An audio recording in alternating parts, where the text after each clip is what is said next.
The Defense Satellite Communications System provides the United States with military communications to support globally distributed military uses.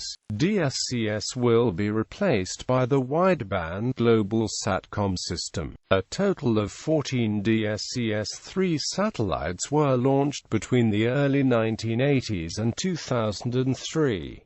2 satellites were launched aboard the Space Shuttle Atlantis in 1985 during SDS-51J. According to the USAF, in early 2008 most of the satellites were still working. DSCS operations are currently run by the 3D Space Operations Squadron out of Shreva AFB. Background: DSCS went through 3 major phases: DSCS, DSCS II, and DSCS III. Since the first launch, DSCS has been the workhorse of military satellite communications. All DSCS III satellites have exceeded the 10-year design life. The National Science Foundation are proceeding with plans to use the DSCS satellites to provide additional bandwidth to Amundsen Scott South Pole Station and McMurdo Station on Ross Island on the continent of Antarctica.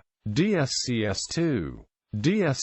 II provided secure voice and data communications for the U.S. military. The program was managed by the Defense Communications Agency, now the Defense Information Systems Agency. The space vehicles were spin-stabilized with a spun antenna platform.